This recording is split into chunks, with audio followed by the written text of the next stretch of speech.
Hey folks, Prepper Princess. I wanted to thank everyone who has gone over to my Patreon page as well as make a donation on PayPal. You guys really help me keep this channel going on YouTube. So if you are interested in more personal videos of what's going on in my personal life, please go ahead and check out my Patreon page. There's also a donation or tip jar up in the top right-hand corner. Feel free. If not, this content is completely free and there are no obligations. So let's go ahead and get into today's video. Am I obsessed with money?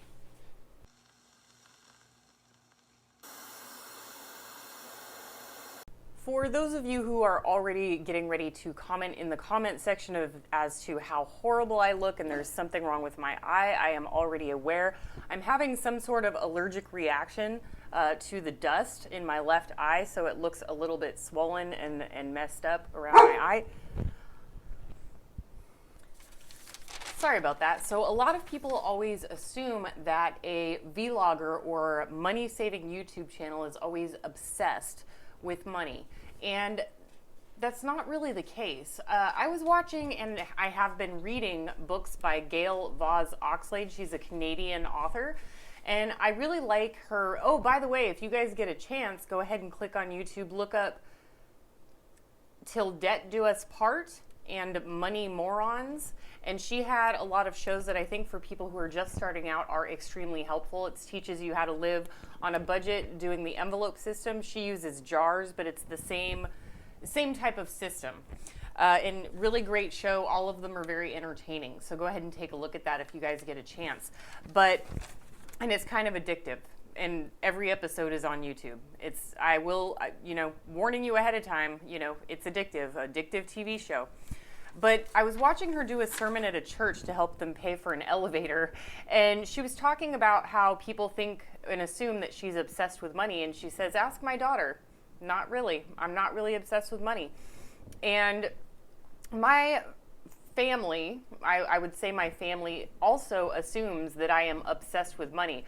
Only my friends that are absolutely my closest friends who I talk to all the time know that I'm not obsessed with money.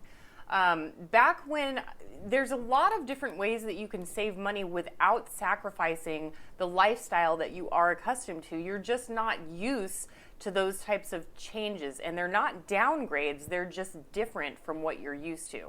So let me give you a couple of examples. In my early 20s, which is when I became debt-free, I worked my way out of it, and that's another story in and of itself. But I had a friend who was not good for me in terms of finances. So she was broke, just like I was, all the time, always using credit cards.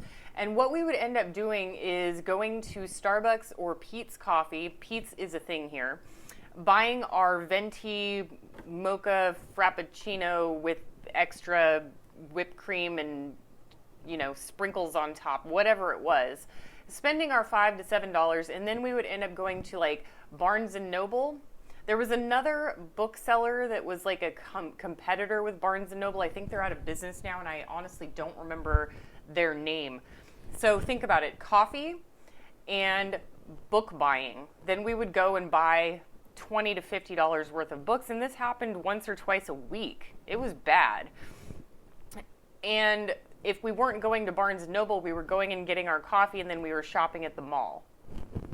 So here's a couple of alternatives that are the same thing. They're literally the same thing.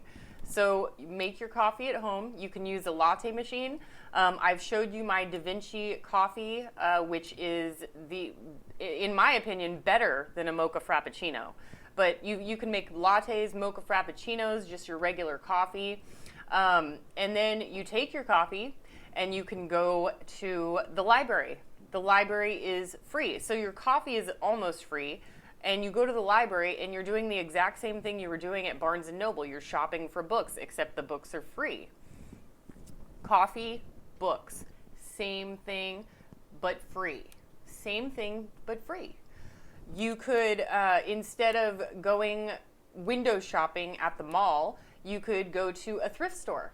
Same thing, 1/20th of the cost. Or Some thrift stores are getting really expensive these days. So take your coffee, okay, and then go to nature. Go to the river, the park benches, go watch the ducks swimming in a pond.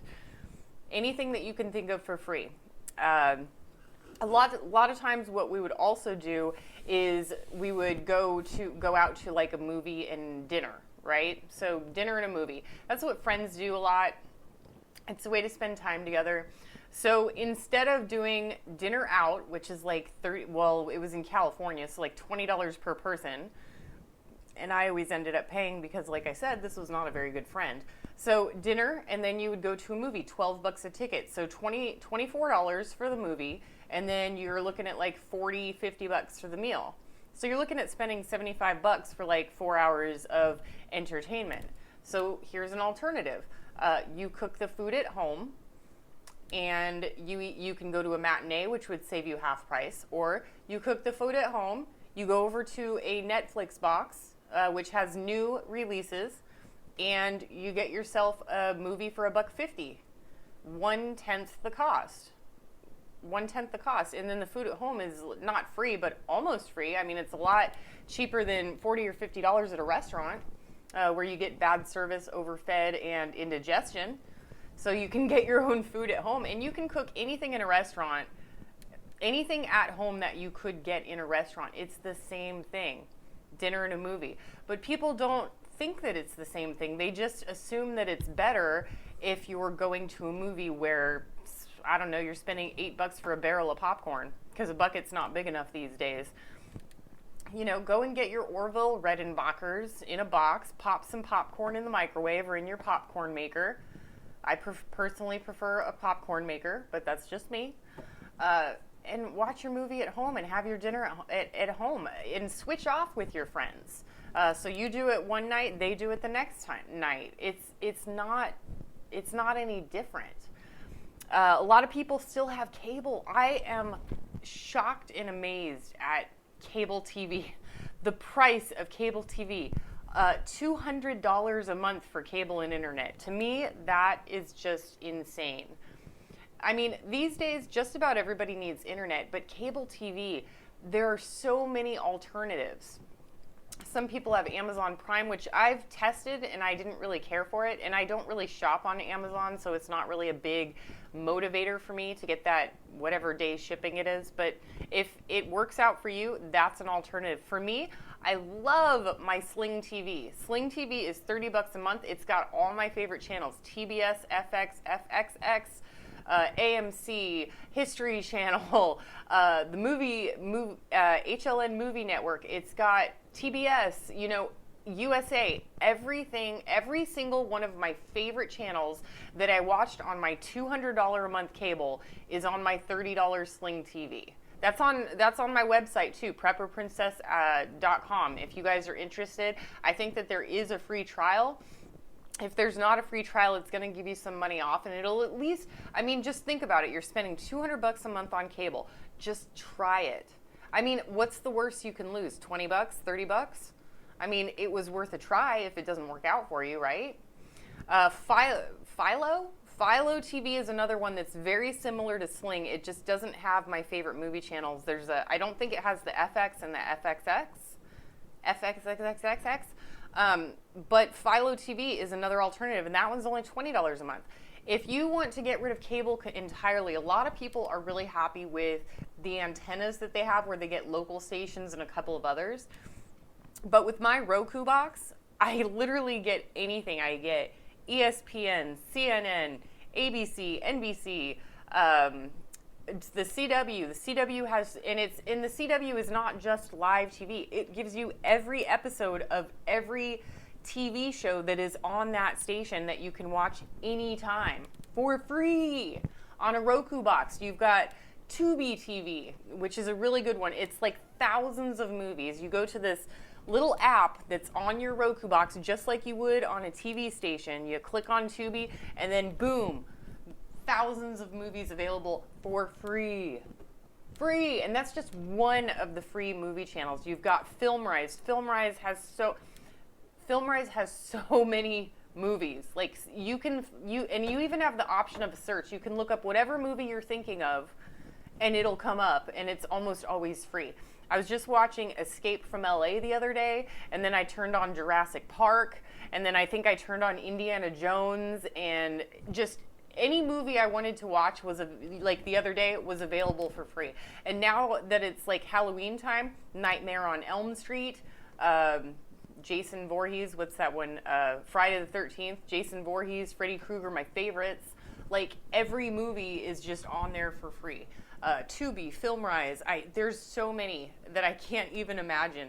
And then if you do want a movie that's not available for free, you can put it on an app, Prime Video, and pay like $1.99, which is like the same as going to a red box. So the cable TV, to me, and I used to work for a cable company, which is why I'm so interested in this free cable stuff. I used to work for Comcast, and that was a long time ago. But the free cable, the free movies that they have available now is just completely insane. I had no idea that, I thought it was just like my only option is like Netflix. That's it. Like, but once you figure it out and you put all these apps on your Roku box, you're like, what? All this free stuff for me?